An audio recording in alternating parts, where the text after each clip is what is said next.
And now for the intermediary's role, helping people communicate and helping them understand why communication is important. Jen? So I need one of these, right? This one? You need to wear both. Oh, both. Okay. I have my pockets. That's for amplification. That's for camera. This is for the taping. Okay. I think you want to turn that around. Oh.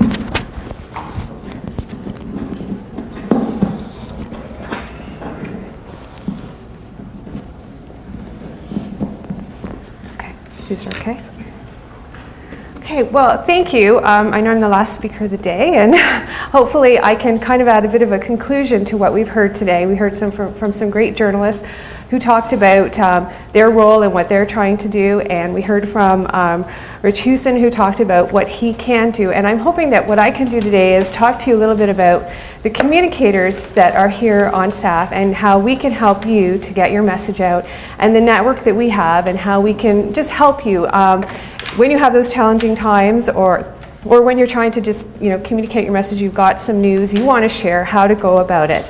And in the Office of Research, we've actually only had really a dedicated communications officer for a couple of years. It's a rather new role, but one that's developing and growing. And certainly, when I joined the Office of Research a year ago, one of my first jobs was to create a communications plan. And in my beginnings of writing the plan and doing some research, I came across a quote which I thought was really helpful at explaining why it's important to communicate research. That it's not enough to just to kind of produce your research and put it aside or have it put in a journal. So I'll read this quote. It's once it was enough to create an environment in which academics produced high quality research, but now it's important to make sure that such research is communicated, not only to the academic community through the traditional media of journals and conferences, but to a wider and more diverse range of audiences than ever before.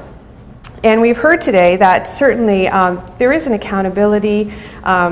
Researchers do need to be transparent. They need to be accountable to the public. They need to communicate their reasons to show value, their research to show value for it. They also need to tell their story. It's important for them to get that message out, to develop interest, to just to help tell their story about what we're doing here. It helps them and it helps the university. And I mean, as communications change, technology has changed, the word is getting out faster. So that's all a part of it as well, the different ways of communicating. And this is a cycle I'll show you that I wanted to show sort of the overall long-term approach of communication. So in terms of developing a communication plan, although we've talked about the media today, it's more than just one tool or just the media when you look at your overall communications. Ideally, you're looking at a long-term plan, perhaps even developing a plan for yourself on what your messages are long-term, what vehicles you're going to use, different audiences that are involved. And so first of all, in your first step, what you're looking at is sharing that information with key audiences. So the people who are directly affected, who will be most impacted by your research, those who are able to create change, so perhaps policymakers. And then, of course, generating awareness of what you're doing. And also that involves sort of hitting that next audience of people who are actually very interested in your work and can actually take it further.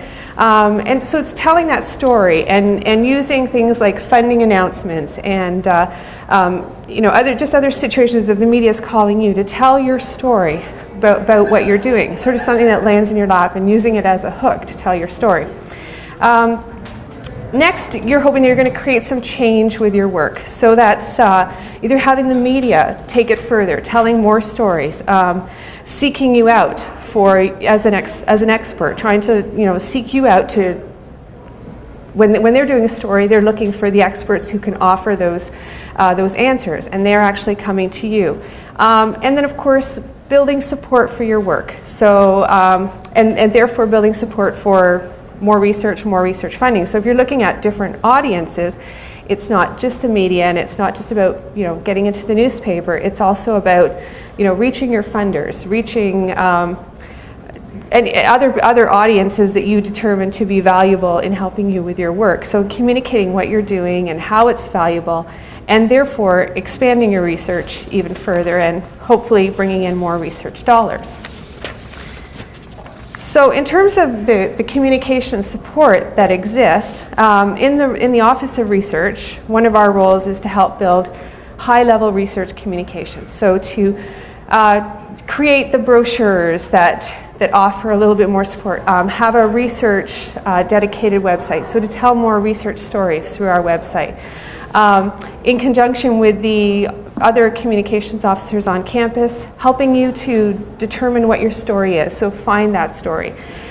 Pitch it to public affairs, because they're swamped with stories coming in. So trying to determine what the story really is, determine who the right audience is, how you're going to go about getting that message across, and perhaps it's a daily bulletin, perhaps it's a news release, perhaps it's a different audience that you need to be looking at. So we can kind of help you with that.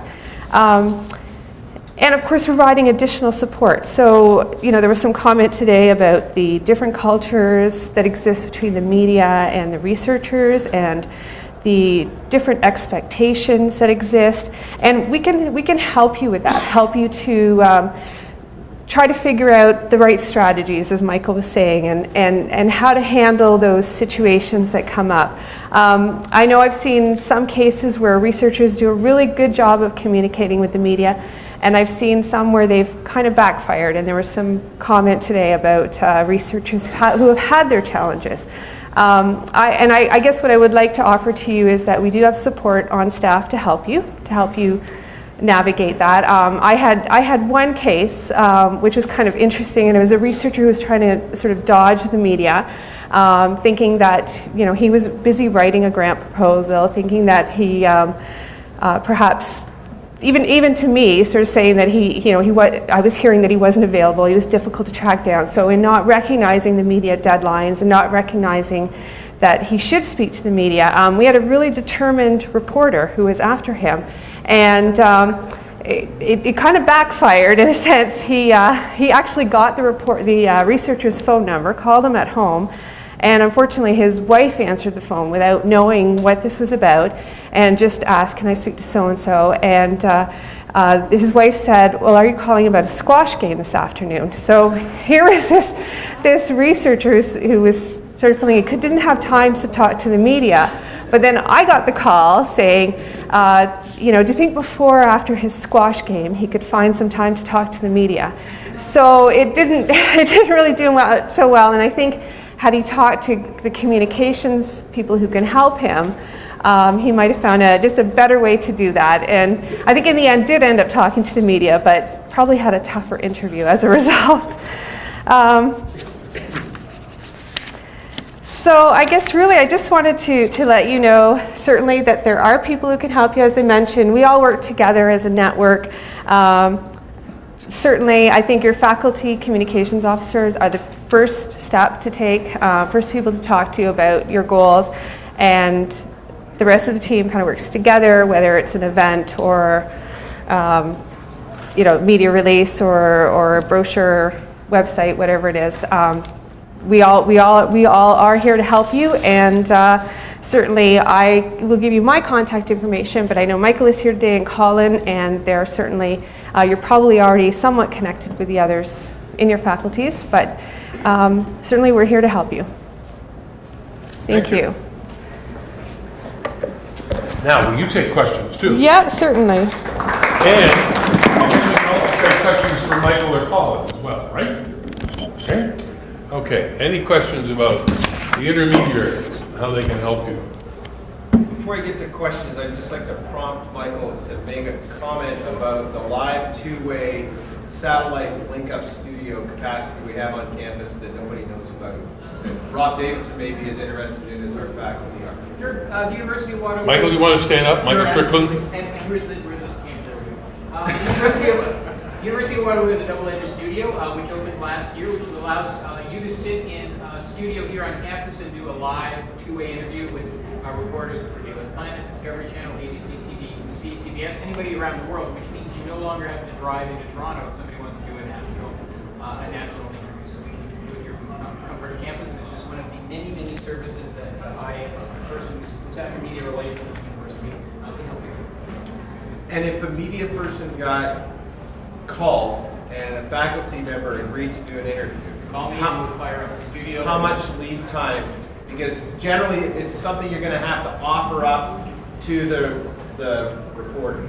They won't necessarily know. Yep. So what kind of lead time does that take? We can do it within 20 minutes as long as I and the technical person who runs the studio can do it, but obviously a couple of hours is good, and anything more is unrealistic given the daily But broadcast. same day as possible. Oh, yeah. Looking back to Rob's opening comment Absolutely. about the Yeah. timelines he's under. And Rob's going to want to know, well before 3, he's going to want to know by kind of 11 o'clock. So we're very good about being quick, giving a quick yes, and it's usually a yes, because we'll have an urge to make sure that you can be on Works and Courses of the Daily, Planet, CBC, the whole thing. So that's the be-all and end-all of what I use. If you have an opportunity to talk to national media through the broadcast, using the W Studio, we're happy to make that available to you. We can generally do it in very short order.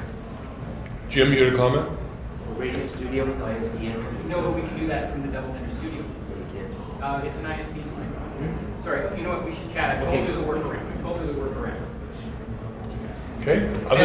Other observations? Just a side point to that, if you do go down that road and you're getting called because it wind, call up Alan or Caroline and get that banner and have them go set it up in that Double Ender Studio. Not this banner, the other banner. That would present some lighting challenges. To throw in an element like that, the background's a permanent one, but we are interested in talking about having dedicated backgrounds for some of the research centers that do a lot of work, so we can do a permanent one. We probably can't make that work in the studio. Fair enough. You could brand them on the forehead with a brand of some sort, Other comments or questions? Okay. So then to the last speaker of the day, which is in fact me. There is one more. I'm going to talk about tips. We talked earlier about strategies, and rather than run through them all, I'm standing between you and some cheese and wine. I'm going to put these out on the table. It's a synopsis of many of the things that were said here today. There's the subheadings. Questions to ask when a reporter phones, before calling back, during the interview, questions when the caller is a broadcast producer, and bear in mind, which are little tips for strategies, and then places where you can get further advice about various types of issues. So those are there, and if there aren't enough to go around, I have some black and whites, but take the colors first, because they're the official colors of the Science Media Center. That's sort of off-red. But I want to give you one more takeaway in helping you deal with the vexing question that's come up several times here, which is, what kind of reporter am I dealing with? Right? How do I know that maybe this person has an agenda or what they are?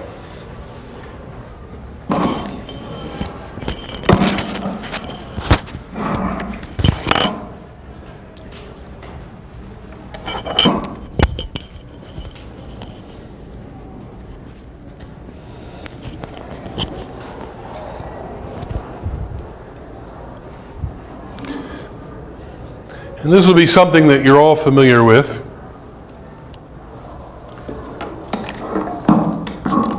Called a quadrant. Like that. Could you move the podium? Pardon me? Could you move the podium? Pull it in front. Yeah. You want to shove that over? Thanks. Meant to do that anyhow. Because otherwise we can't get the bar in place. Okay, so on the top we have maximum information, so max info, right? And down here we have little or no, so not quite nil, but little info, right? Over to the right we have high impact.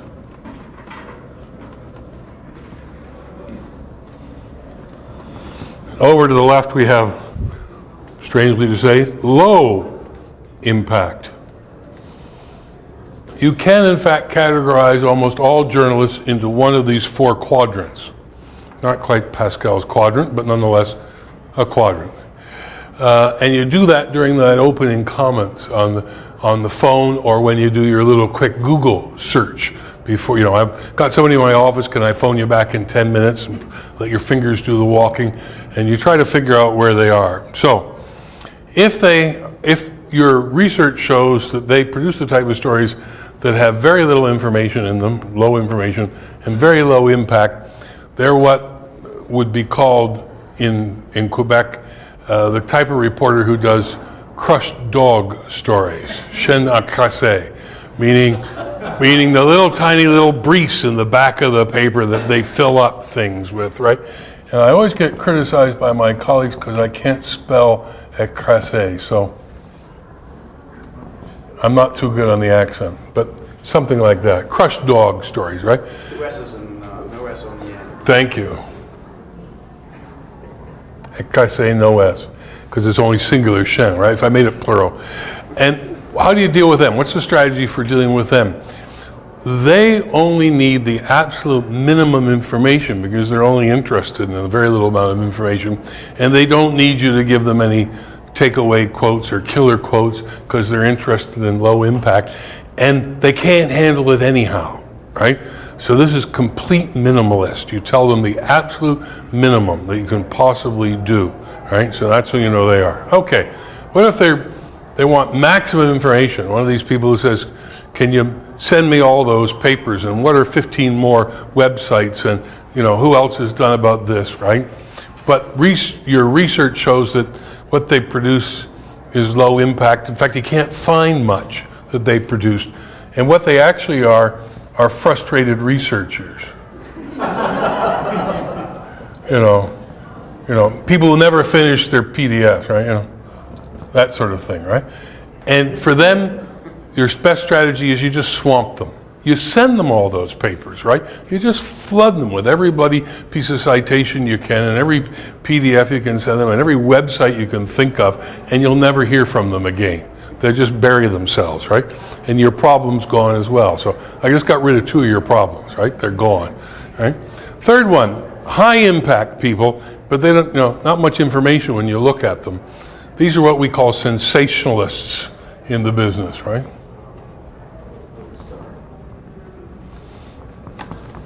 I used to say that they work for television, but I can't do that anymore when there are TV people in the audience. So they work for those tabloid newspapers that come out of Montreal, let's say, that sort of thing. And here your strategy is to be very, very, very careful, because they're looking for something that you're going to say as an offhanded remark that they can blow up into a story, like, thousands of people have lived on the moon or something like that. So your strategy with them is to be very constrained and very careful about everything you say. Give them it's minimalist like this, but minimalist in terms of anything outside the area that you're dealing with. Be really careful with them, because they're out to get a front page, top of the news story. That leaves this quadrant, and of course these are journalists, right? Like the people who you heard from today, us. Because they're interested in high impact stuff, but they want information in it. And the way you deal with them is the way you heard today. That's the way to deal with them, to be open, obliging, have thought about what you want to say, try to come up with some interesting analogies. I can't tell you how important analogies are. I was trying to find a way to explain phased dipole array antennas, which are what's going to be built in the square kilometer array, phased array antennas. And they look like 9 by 10 checkerboards, except that they're round, and each one of those little round discs is in fact a dipole. So instead of having 90 antennas, you have 90 times 280 antennas, and then the signal from them has to be put through a beamformer, and it, incredibly complicated. Software has to be written to make sure it doesn't, and I was just flummoxed for it. And I was talking with the head of the Dominion Radio Astronomical Observatory yesterday, and he said, you remember those bunny ears that used to sit on top of your television sets, you know. I'm old enough to remember bunny ears on top of television sets, and luckily most of the people who read the newspaper I write for are as well, right? Or they've seen them in pictures somewhere. He said, well, if you squash them down, they would make one of those little circles in the array, right? Ah, thank you very much, right? You know, I don't have to explain what a dipole is. I just call it a squashed bunny ears, right? You know, you may think that's pandering. It's not pandering. It's something that's going to communicate to the people that I write for, which are the, you know, in this case, the people who read the Toronto Star. So Sean comes by this naturally, right? But you can think of things like that, and as Graham said, you can steal them from elsewhere. There's plenty of places you can steal good analogies from, and we won't know that you've stolen them, right? We don't know enough to know where all the good analogies are. You can even steal Brian Greene's analogy, the cosmologist we were talking about earlier, who, when he's describing a certain type of space-time, refers to it as an infinite Pringle chip. You know, because that's the shape that he wants you to think of when you're looking at it. Well, this is marvelous, you know. Other people say it in far more complicated de Sitter space, right? You know, like, what the hell is that? So think along those lines. Think of ways that you can explain it. If you talk to your mother, unlike the one that Jim told you about, if you talk to your mother, think about ways you'd explain it to your mother or anybody else. Even increasingly, I might point out, in the grant applications that you're having to do for funding agencies, where they now want a plain language summary. And it's only going to get more so. All that's going to come down even more so. So, I'm almost finished on time. In fact, we're finished a couple minutes early. I'll take any more questions if anybody has them for me. But, okay, I was going to say, but you might want to ask other people. Yeah, you at the back first. So, just two quick things. The first one is, instead of just for dealing with those other two quadrants, instead of just giving them information, giving them time, why not just say no? You can. That's not a wise strategy if you want to not see things in the paper saying, Professor so-and-so, comma, who last year, according to the Sunshine Act in Ontario, was paid $150,000, comma, right, because we can look it up online right away, right, refused to answer questions about his or her work. It's a really stupid strategy, right? Because you've pissed somebody off who buys ink by the barrel and paper by the ton, or has bandwidth, supreme bandwidth. So much better to give the minimalist answer than to say no. You can legitimately say, of course, and people have said this to me, I'm sorry, I got to take my kid to, you know, banjo practice or something like that, right? You know, a little bit more believable than banjo practice, because that does, people have lives and that sort of thing. But you don't really want to piss off a reporter. Yeah, I had another question over here. Sorry, I have a slightly different answer to that. Okay. Because they're going to do the story whether you return the phone call. Oh, of course they're going to do the story. They might be talking about your research, and what you're doing is giving them an opportunity to make sure that you have your say in the story. So I think even more compelling than that one is... Well, and even worse, they'll go to somebody who will misrepresent your research, right? Which is even worse. So, you know. Seldom do we decline an opportunity to talk to the media about if they're doing a story on your research, because generally the cost is greater than, the cost of foregoing the interview may be greater than Yeah. So in other words, there's a bad reason not to do it, and there's a good reason to do it. Sorry. If that's the case, what we have to do is to protect ourselves, because I know people have been badly misquoted and actually had things twisted around. What's the etiquette on, like, I've got a field reporter, am I allowed to record an interview? Yep. Legally in Canada, of course you can. Now, I know people say they've been badly misquoted, and of course, since you're all scientists in this room, I should ask you for the studies that show that. No, I had a friend who was quoted by the Times. They asked him for an email thing, and he sent them Right. paragraphs. So that's 1 out of how many? What's it, 1 out of 10 to the 20th or something we're talking about? Right? I'm talking about frequency here. How often are people badly misquoted? Well, I don't know about that, but I know people have had, so just to protect ourselves, is it advisable to record? Yeah, the reports of misquoting are greatly exaggerated. The only study in Canada was done out of the Colin Thatcher murder trial in Saskatoon. 2 weeks of transcript were compared to the accounts that appeared in 14 newspapers. In the really bad newspapers, I would mention the Toronto Sun by name, but if I were telling you, I would say that the quotes which misrepresented what the person said that were reported as direct quotes inside quotation marks ran about 20%. But in the good places like Canadian Press and other places like that, there were very few. I mean, it varies a lot with the competence. This was in Time magazine where they paraphrased what he said, but it was almost the opposite. Like they misquoted it. Jim? Can I, two things to say about it. First of all, if you think you've been misquoted, or if you think something's wrong in an article, you really should call up the journalist afterwards. I would highly encourage you to do that rather than be pissed off and cut off the media and tell your friends not to speak to the media. Call the journalist, because you really want to know, was it careless? Was it ignorant? Was it malicious? Or do they really not understand what you do? Because what you do is so goddamn complex. And I think it's a big difference between whether they were ignorant, malicious, careless, or couldn't figure it out and did their best. So call them up, find out what it is. If it's something that you actually think is malicious, then get a correction printed. If it's careless, there's careless scientists too. May I point that out? And if they didn't understand it, explain it to them. Next time they'll get it right. And there are other strategies as well. And if you listen to Quirks and Corks, you'll hear that. You'll hear every few minutes Bob McDonald will say, let me see if I understand this, right? And he basically does a read back to that person of what he's understood. And giving them, it's one for the radio audience at home, of course, but it also gives the person being interviewed to say, well, that's, we'd want to do it a little bit differently. All good reporters always do that, but there's nothing to stop you doing that, saying, I'm not quite sure I've got that point across. Do you want to run through how you understand what I've said? Just run through it on the phone.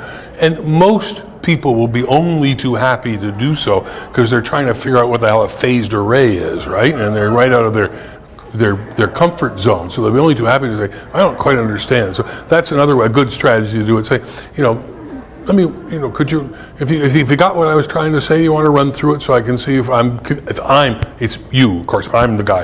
If I'm communicating well, you're not hearing me. If I'm communicating it well, Graham. Yeah, I write for a lot of publications that come out from funding agencies, and our standard practice is to send the story actually back to the researcher to get their approval. That won't happen in Newsweek, but for us, we can do that. Now, when I send it back to the researchers, I can tell you that the story that I have interpreted from what you said, and I put into my words, and my editor's gone through and made it even better and more, knocked it up because we want to get attention. 70% of the time, researchers have no problems whatsoever. 30% of the time, they don't like that I said this one little thing. And it basically comes down to the fact that as a journalist, I offer accuracy, not precision. I am not going to say 1 out of 100 times on the error bar, blah, blah, blah. I'm going to say it worked. And it did work, but there's a chance it may not have worked exactly as you thought. And the precision element is something I can't offer because it just is too complicated. I make sure everything I say is exactly right though, and make sure I get it by the facts. And that 30% that have issues, usually it's only 1 or 2 small changes they want. And so, if you're looking at funding agencies or different types of articles, when you do something for an interview with UW Communications, for instance, if they want to profile you, you should get a chance to look over it. And then you can make sure nothing happens, which would be good because they want their university quoting you. Penny? Yeah, I just wanted to stand up, will you, Penny? Yeah, I just wanted to say one thing, and that is that you can just make sure that the reporter knows that you're available. And that if they have other questions, here are the numbers, here's where you can be reached. They're going to be on a deadline. And if they are confused, they need to be able to reach you to make sure that story's correct. So just, do you want to call me back? I'm here, here's my cell phone. Happy to talk to you if you had any other questions too.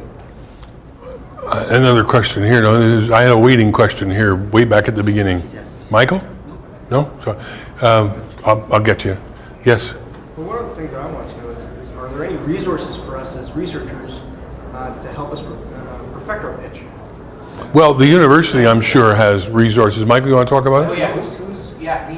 You. That's my job. I'm in charge of media relations at the University of Waterloo. You need help with anything, you call me, and we figure out if it's a story we think we want to pitch to the media, the best way to do it, and so forth. And we can do that one-on-one, or we can do that collectively with groups. I give. But will you do that for just, let's say, my research in general, as opposed to, like, I've got a story right now. How about, is there any way that you can help me out that I can? Not all stories can get told by the media. They have an agenda, Exactly. sorts of things. So you and I can sit down and very quickly determine if it's something I think we can. But that doesn't help me whether or not I can perfect my pitch. No, but I mean, step one is to determine should you be pitching to the media, because there's some stories that that's they're going to pay attention to. Read that. Yeah. That's one way. There are also various people are now the Aldo Leopold Foundation in the United States does 1 week long camps for people involved in the environmental side. There's a group who does one for people, and Canadians go to them. There's a group that does one for people involved in medical research as well, that some people at Dalhousie have been to. They're becoming more common. There are also media training courses that are given by people for, they give them to politicians as well. They're not particularly good for researchers. You want to get ones that are actually geared to researchers. And I have a session purely for researchers. Yeah, that's what I was. I just wanted to say that the idea of being able to see a story is a really good one, and I did actually request to see a story and made sure the proviso was that I would have to approve it. And I did actually kill a story because it was a sensationalist, and it actually made my research sound dangerous to my human participants. And I just said, no, this doesn't go out like this. Like, it's just not acceptable with that tone. That wasn't with the Toronto Star, by the way. I'd like to, I was a reporter for 8 years before I started working. You should introduce yourself, Colin. Oh, sorry. Colin Hunter from Institute for Quantum Computing, doing communications, but I was a newspaper reporter, and the question comes up a lot, can I read the story before you publish? And the policy answer was no. But that shouldn't be interpreted as, I'm going to burn you, that I don't want you to see what I've written. It's just it's a policy, and so what I would do often if people were concerned, I'd say, well, I can tell you which quotes I'm going to use, or sort of what ideas you're contributing to in the story. And I never had a problem with that, but if you start as a reporter sending your article to everybody that you're writing about, it's going to be all sorts. Well, the reason not to do that is because editors are going to go after them, and then you can go to the publication and say, well, why did your editor change that? And they don't want to get in that discussion. But if there is some particularly complex part of a story, for instance, I was doing a piece on molecular corrals, dealing with John Polanyi, and I actually, to be fair and honest, didn't understand what he told me. So I just read him back that bit on the phone, right? That's no skin off the star's nose to do this, right? I read him back just that, didn't tell him what else was in the piece. I just told him about that one paragraph where I was using his explanation, supposedly what he said, about what a molecular corral was. He said, well, you haven't quite got it right, Peter, so I went back and we tweaked it together. That's usually considered legit, even in news organizations like the Star, which has a policy against, actual written policy against showing people things before they go in the paper. But there's no policy against sort of saying, well, in this bit, Jim. Just one more point. If someone's calling you and they're working on a big feature magazine or documentary on, the state of nanotechnology or the future of quantum computers like that, it's absolutely legitimate to say who else you're speaking to. And that might tell you a lot about what tone they're taking. If you notice they're speaking to a whole bunch of people who hate your research or a whole bunch of people who are critical of nanotech, it might give you an idea of what approach they're taking. So that's something that any legitimate journalist would be happy to probably tell you who else they're speaking to. Yeah, and that's included in this tip sheet. That's perfectly, if the only people they're talking to from the ETC group in Ottawa and the Grey Goo people, you might want to think twice about giving them a lot of cooperation. Colin. One quick thing.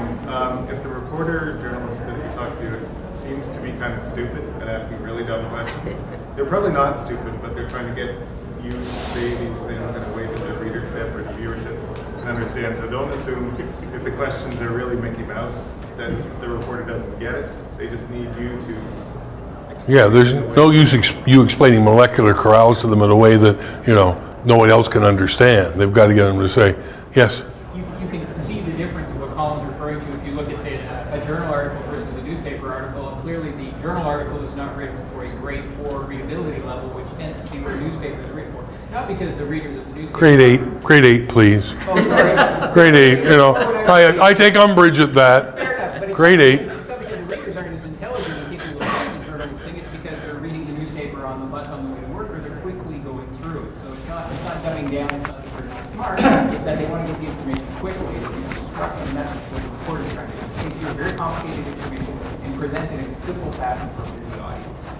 Yeah, I mean, if you want to see sort of the high end of science journalism still aimed at the public as opposed to aimed at scientists, read the 4 pages in The Economist any week in terms of high end. But that's still aimed at the public, but just happens to be aimed at an A-B public. So they don't shy away from complex concepts, but they explain them still to people who have no science background. In other words, what we're talking about here is smart people who don't have the knowledge about your field. They're not dumb people. They're smart people who don't know your field. So you treat them as smart people. Never treat them as dumb people. Other questions? Any other? Yes, Arthur. Peter, yeah, the point was made earlier on that there are fewer and fewer journalists specialists who really have a science background and are specialists. And it seems to me that one of the problems with that will be that there'll be more and more examples of incorrect reporting, just because there are people who don't understand the science and don't get the facts right. And there are some bad ones. There really are some bad ones. I just pulled this out of the Globe and Mail on Monday. Now this was a special information feature, and it says the following. I mean, it's quite amusing, but not really right. In a bid to reduce water usage in oil sands production and cut GHG emissions, researchers at such and such a university and such a center are exploring non-aqueous extraction alternatives. Okay, so far. The use of naturally occurring solvents such as propane and butane, for example.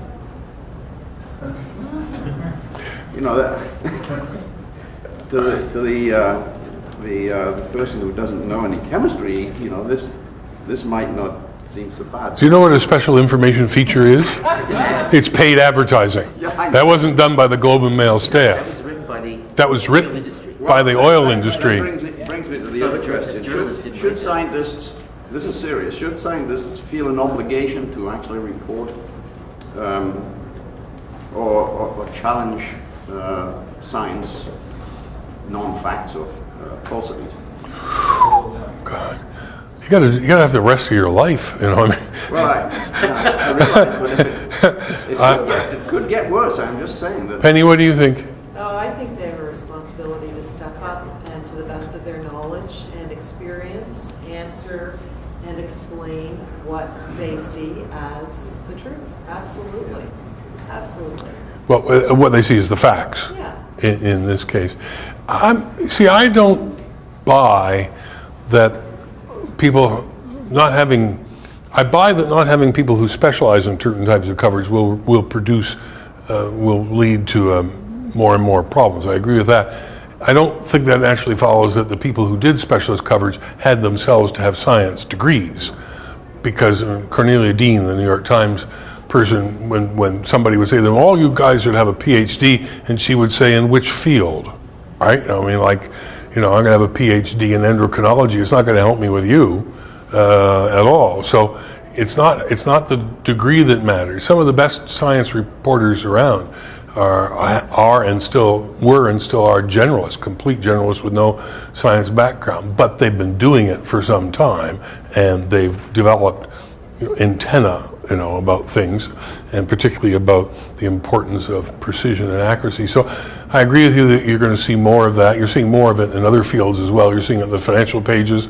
You're even, God help us, seeing it on the sports pages, recently, decline in the quality of reporting. So, and I think Penny's right, you have to challenge it, but I would pick my targets. I would pick the hills to die on, right? You know, I mean, to go out and fight. I wouldn't fight every one of the battles because it isn't going to do any good. I mean, if Maclean's again writes about things moving faster than the speed of light in the cyclotron at Saskatoon, which they did, you know, no, don't bother. I mean, it's just not, you know, it's... Any other? Yes, one more? Well, I had a situation where a Cub reporter got... We're both standing between these people and wine, you know. But it said that a certain surgery that was done in Mexico was going to save everybody's sight, and our basic research had shown that the surgery would never work. And in that situation, you write a very quick letter to the editor because it's you know, absolutely appalling that somebody is giving the pro side of a surgery that's not even, it's about maybe to be approved in Canada, but shouldn't be approved, and not giving the anti-side. And I would suggest the other thing you do is you send off a note to Penny Park at the Science Media Centre Canada, whose coordinates are on the back of this handout up here, and say, when this topic arises again, and reporters from, you know, the Lethbridge Herald or the Kenora Times are phoning you to find an expert, we actually know about this issue and we can comment on it from an informed point of view, because the problem is to stop this. It's happened once. Now it's in a file, electronic file somewhere, and somebody will pull it up and they'll start repeating it. And you know, it's the hardest thing in the world to stop is a mistake that's got in and not been corrected. We now correct them electronically. It's sort of the wall of shame. If you go to any online database for any major publication in Canada and there's been a correction published in the paper, it's put on top of the story right above the reporter's byline, right? So you know that that reporter got something wrong by looking in the database. And we're getting more assiduous about putting corrections in the database. Not as good about putting them in the paper, but at least we stop it from replicating or trying to. And that's another way to do it. Say, you may have seen this story. You know, there's not much we can do about that now, but you know, if this pops up again, you should know that we've actually got research in this area and feel free to refer reporters to us. Okay, Penny? Yeah. I think we should call it quits.